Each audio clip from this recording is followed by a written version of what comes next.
En general en la feria popular lo que vos tenés es aquel que va a comprar que de repente es un trabajador, por ejemplo, registrado y que se ahorra unos mangos finalmente comprando en la feria.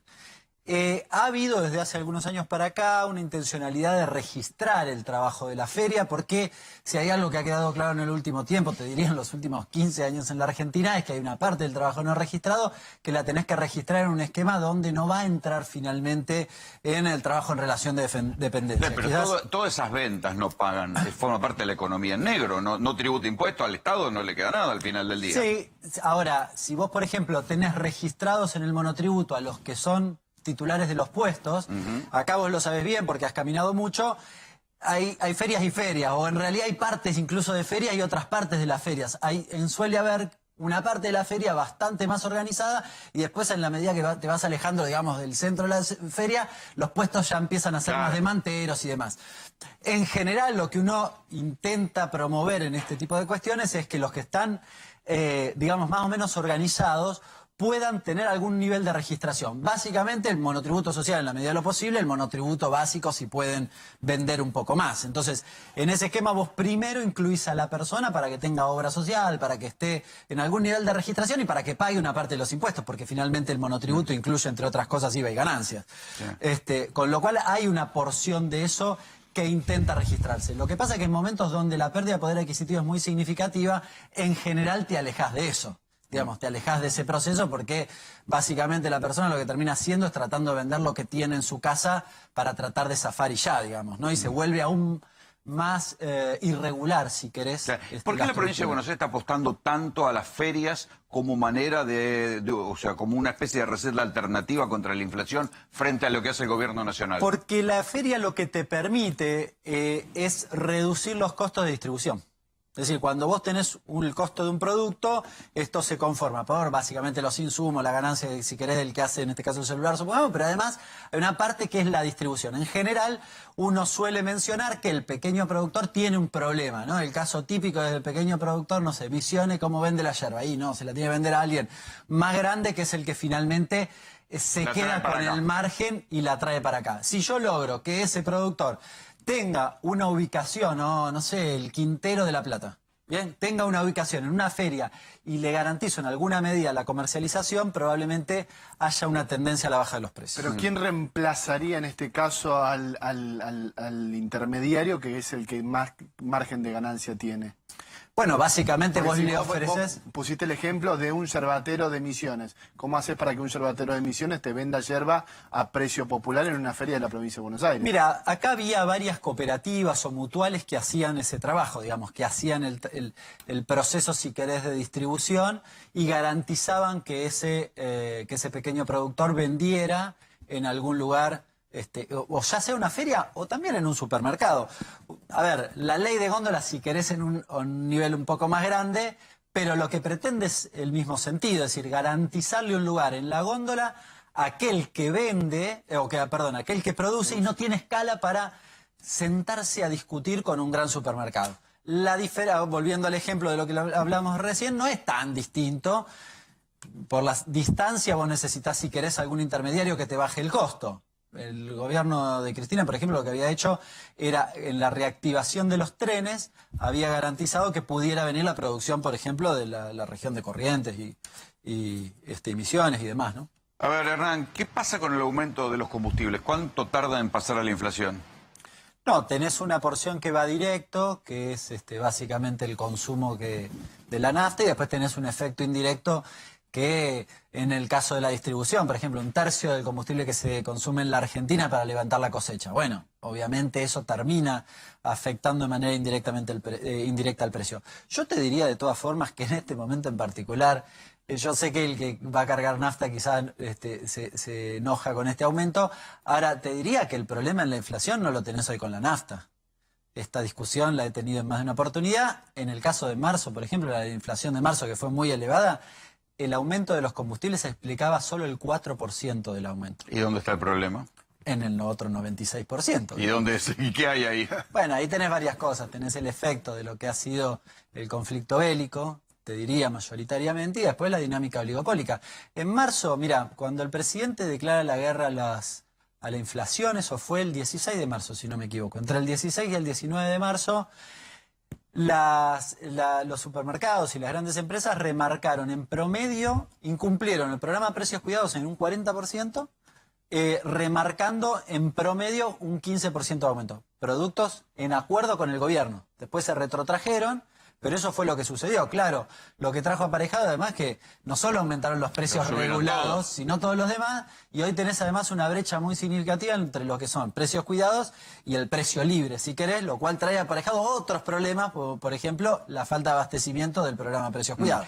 ¿Hay herramientas concretas como para hacer que los sectores oligopólicos, los 7 grandes formadores de precios, se sienta, o sea, el gobierno los puede obligar de alguna manera, o más allá de dialogar y que los tipos se envueltan y hagan lo que quieran, no se puede hacer nada? No, sí, tenés, la ley de abastecimiento es una de ellas. Yo igual, a mí me han acusado un poco de prehistórico, pero yo siempre creí en los controles territoriales. Esto me parece que es una herramienta muy importante porque además genera conciencia también en el consumidor, que no es responsable obviamente del aumento de los precios, pero nosotros no tenemos en la Argentina una cultura de que si aumenta mucho el precio no compramos. Esto me parece que hay que hacer un trabajo ahí. Me parece además que la publicidad es un eje central. En la Argentina, bueno, se criticaba el gobierno de Cristina en relación ¿te acordás? Al fútbol para todos. Pero en el fútbol para todos tenías la publicidad del programa Precios Cuidados y muchísima gente sabía lo que costaba. Exacto. Olvídate de la biblioteca, digamos, neoliberal, pero al interior del gobierno, ¿por dónde pasa el debate sobre por qué no se ponen de acuerdo y qué hacer con la inflación? Mira, la inflación de marzo, el presidente lo mencionaba. Primero, tenés un efecto importante del conflicto bélico. Pero eso es hacia atrás. ¿Qué habría que...? Pero sigue discutiéndose si vos desenganchar los precios internacionales o no. Vía retenciones, vía cupo y demás. En el caso del trigo no se puede hacer, está claro, porque está liquidado.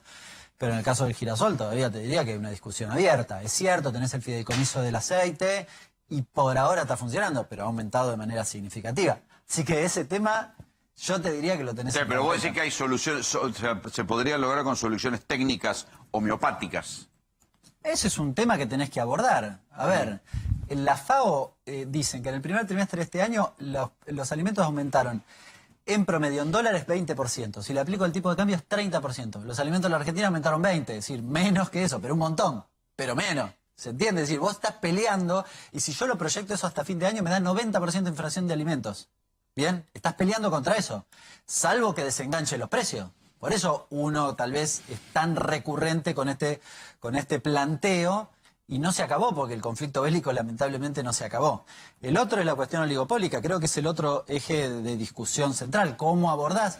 A mí me parece que la política de incentivos en la Argentina no funciona. Es decir, si yo le doy a él un crédito al 25%, tasa subsidiada, se da vuelta y me aumentan los precios arriba de la inflación, 55%, es el Estado bobo, digamos, así no camina. Claro. Bueno, entonces me parece que ahí hay otra cuestión para trabajar. Y después me parece que hay algunos segmentos sobre los que hay que poner el ojo. Prendas de vestir hay que poner el ojo. No puede haber aumentado. Después los que han llorado durante la pandemia que no le vendían la ropa a nadie, han subido las cosas de una manera... Bueno, pero además es un sector... Ya ahora otra vez está más caro la ropa acá que en Estados Unidos. Sí, y es un sector francamente protegido.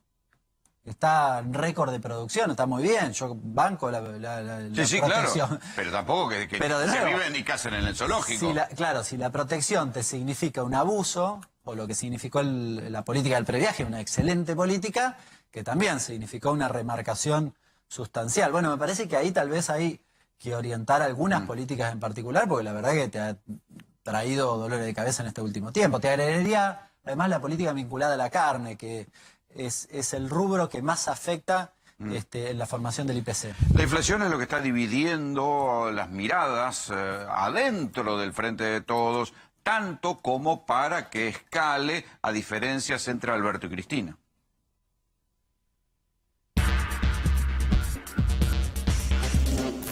Allá por noviembre del 19, después de las elecciones, donde yo ya sabía quiénes iban a ser los ministros, las ministras, sabía quién iba a ser el ministro de Desarrollo Productivo.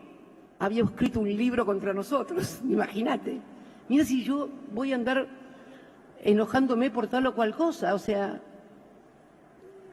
había escrito un libro contra nosotros, pero bueno, el presidente confiaba en él, vaya. Si quien fue secretario de Comercio Interior, esos son los precios, era el sobrino del dueño de una cadena de los supermercados más grandes de la Argentina. ¿A quién iba a cuidar?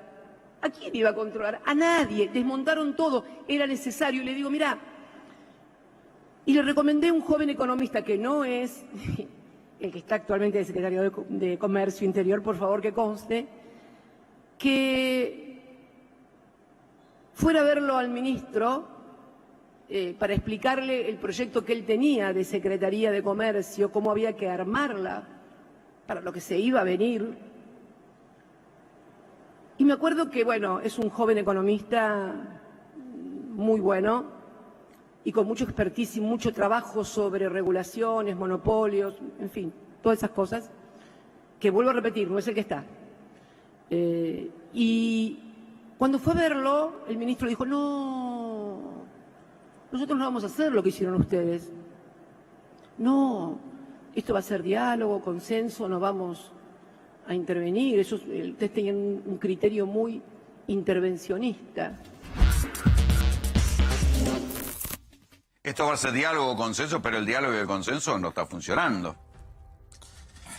Bueno, a mí me parece, yo de nuevo, las leyes del mercado no te ordenan las cuestiones. Digamos, aclaremos a la gente que el joven economista del cual estaba hablando era Hernán. Bueno, pero al margen de los nombres, la cuestión pasa sobre cómo plantarse frente al problema de los precios en Argentina. Yo creo que sí. De hecho, la vicepresidenta mencionaba eso justamente en su discurso. El eje del discurso no es un problema de cargos, no es un problema de nombres, no es un problema de la caja, si querés, como algún medio suele rotular, sino un problema de políticas, de cómo abordar esta cuestión. Y a mí me parece que es bien interesante esa discusión. Yo, de nuevo, a ver, yo creo que la política de incentivos en la Argentina no funciona para el sector empresario porque su estructura de patrimonio comercial está transnacionalizada solo para fugar o para evadir y demás.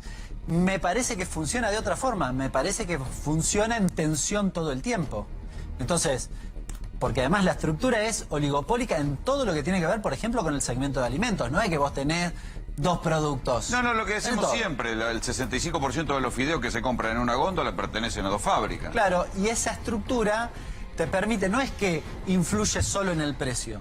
Lo que hace es administra el margen de rentabilidad. Yo que soy de San Martín, vos lo sabés. Las empresas grandes también le reducen el margen de rentabilidad a las pequeñas pymes. ¿Bien? Y lo hacen vía mecanismo como te pago más tarde. Sí, claro. No solo te armo el pedido, no solo el precio, ¿no? Pero todo finalmente es margen de rentabilidad. Eso es una discusión que hay que dar. La cadena de valor. Yo qué creía que está bueno hacer.